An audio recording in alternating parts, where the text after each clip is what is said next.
Greetings from heaven. That's what I'm calling it because I'm surrounded by this beautiful softcore porn light this afternoon. Also, this way. My cat is in heaven with me. This is Tuesday. I could probably turn the other direction, but what I discovered was that I actually look like I'm in some type of horror movie. So you're totally getting it from this direction. Also, what's going on with my hair? Hold on a sec.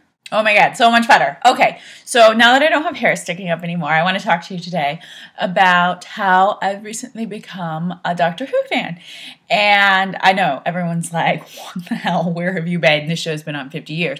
But I viewed Doctor Who in the same light that I viewed Nutella. And if you follow me on Twitter, you might know that up until very, very recently, I had never eaten Nutella.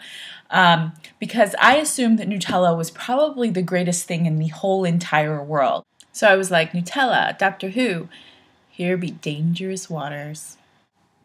So allow me to introduce you to my Doctor Who Nutella theory, which I have deemed Dr. Nutella for brevity and easiness sake.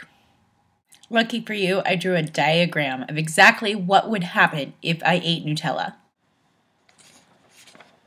Okay, so as you can see in this diagram, this is me putting a spoon into Nutella.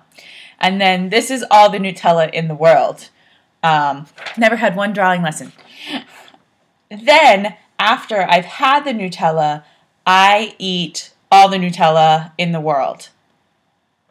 The important thing to remember is that that is problematic not only for myself and my waistline, but it's also problematic for all the Nutella lovers in the world because then I will eat it all. I found myself at Sam's Club, which likes to have old people do samples, which is lovely, and also they don't count for calories because samples have no calories.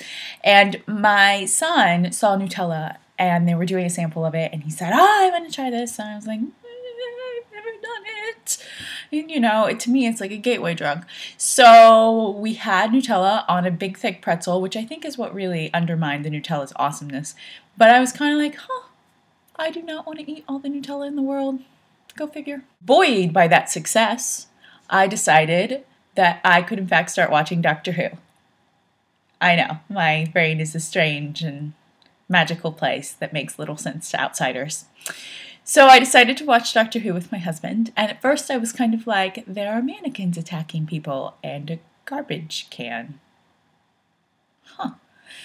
But I soon found myself very, very invested in Doctor Who, and what I discovered was that while often it blows my mind in terms of its imagination and also where do they come up with some of these plot lines, I was absolutely totally in love with the Doctor. And by the Doctor, I mean the 9th Doctor. I love him. I love his giant goofy ears and his grin, and he's so much fun to be around. And I just have gotten into the 10th Doctor, and I know he's everyone's favorite, and David Tennant is awesome, and I haven't seen his Hamlet yet, but I still tend to think of him a little bit as Barty Crouch Jr. And I'm sure I'll get over that at some point.